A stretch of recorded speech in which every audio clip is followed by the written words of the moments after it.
إنك على كل شيء قدير يا الله তুমি রহমতের হুকুম দাও আল্লাহ বৃষ্টিকে হুকুম দাও আমাদের হালাক করো না তোমার আদিনী তোমার নামের উম্মত হইল আল্লাহ তুমি আমাদের হালাক করো না ইয়া আল্লাহ আমরা সুরত নিয়ে আসি আল্লাহ হাকিকত তুমি বানিয়ে দাও ইয়া আল্লাহ মেহেরবানি করে আমাদের দোয়া কবুল করো।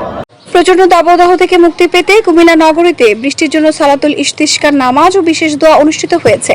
শনিবার 27 এপ্রিল সকাল 10টায় আহলে সুন্নাত ওয়াল জামাতের উদ্যোগে নগরীর টাউন হল মাঠে এই নামাজ অনুষ্ঠিত হয়। বদরপুরি মাদ্রাসার মুহতামিম মাওলানা শাহ ইলিয়াসের ইমামতিতে নামাজে অংশ নেন নগরীর বিভিন্ন স্থান থেকে আগত মুসল্লিরা। নামাজ শেষে খুতবা পাঠ করা হয়। তারপর আল্লাহর দরবারে বৃষ্টির জন্য বিশেষ দোয়া মোনাজাত করেন বটগ্রাম মাদ্রাসার মুহতামিম আল্লামা নুরুল হক। নামাজে অংশ নেওয়া কয়েকজন মুসল্লি জানান, প্রচন্ড দাবদাহে জনজীবন বিপর্যস্ত হয়ে পড়েছে। জীবিকা নির্বাহের তাগিদে বাইরে বের হতে পারছেন না শ্রমজীবী মানুষ।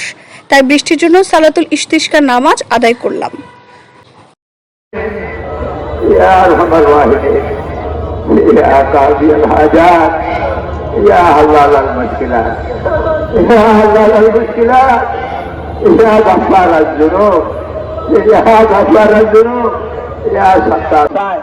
আল্লাহ ভাবি বান্দারা মাফ চায় আল্লাহ মেহরবানি করো আল্লাহ মাফ করে দাও আল্লাহ মাফ করে দাও আল্লাহ মাফ করে দাও আল্লাহ গুনার কারণে বৃষ্টি আসছে না আল্লাহ গুনাহ মাফ করে দাও আল্লাহ রহমতের বৃষ্টি নাজেল করে দাও আল্লাহ রহমতের বৃষ্টি নাজেল করে দাও আল্লাহ রহমত দেখো করো না আল্লাহ মেহরবানি করে কীট পতঙ্গের রিজিকের ব্যবস্থা করে দাও আল্লাহ আগুনময় দুনিয়াকে তুমি রহমতময় দুনিয়া বানায়া দাও আল্লাহ আসমানের মাথার মেহরবানি করে মাফ করে দাও আল্লাহ যাবো না তোমার দরবার সরে যাবো না আল্লাহ তোমার দরবার সরে যাবো না আল্লাহ মাফ করে দাও আল্লাহ মাফ করে দাও।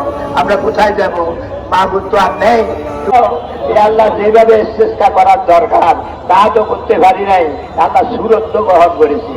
আল্লাহ মেহরবানি করে কবুল করে নাও। আল্লাহ কবুল করে নাও। আল্লাহ আল্লাহ মাফ করে দাও। আল্লাহ মনের বুঝুভাগের রুচিলে আমাদের মাফ করে দাও। আল্লাহ গাছপালা রুচিলে মাফ করে দাও। আল্লাহর কাছে সাহায্য প্রার্থনা করছি পৃথিবীর সকল মুসলমানদেরকে আল্লাহ ক্ষমা করে দেওয়ার জন্য, বাংলাদেশের সকল মুসলমানদেরকে বৃষ্টি দিয়া শান্তির বার্তা দেওয়ার জন্য। আল্লাহ যেন আমাদেরকে ক্ষমা করে দেয়, আল্লাহ যেন আমাদেরকে মাফ করে দেয়, উম্মতে মুহাম্মদকে আল্লাহ যেন দয়া করে মাফ করে দেন। আল্লাহ বাংলাদেশে শান্তির বার্তা দিয়ে দেন, আল্লাহ যেন শান্তির বার্তা দিয়ে দেন, আল্লাহ যেন ক্ষমা করে দেন, আল্লাহ যেন শান্তির বৃষ্টি দিয়ে দেন।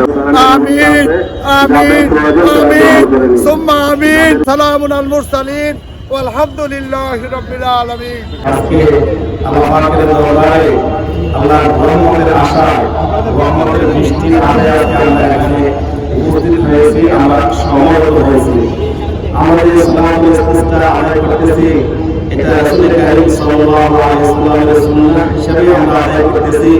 এবং প্রিয় নবী সাল্লাল্লাহু আলাইহি ওয়াসাল্লামের আগেও অন্য যে সকল আম্বিয়া আলাইহিস সালাম ছিলেন, হযরত মুসা আলাইহিস সালাম সহ প্রায় অনেক পয়গম্বর ইসলাম ইস্তিসকা আদায় করেছেন।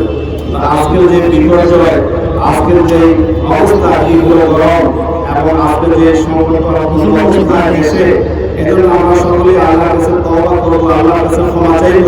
হুজুর কিছুক্ষণ আগে বলেছেন যে আসলে অন্যের জন্যের কারণে নয়, বরং আমাকে মনে করতে হবে আমার গুনাহের কারণে, আমার অপরাধের কারণে আল্লাহ পাকের পক্ষ থেকে আজকে আযাব এবং গজব নাযিল হয়েছে। এজন্য আমরা সকলে ইস্তিগফার করব, আল্লাহর কাছে ক্ষমা চাইব, নিজেদের জন্য ক্ষমা চাইব, দেশের বাসীদের জন্য ক্ষমা চাইব।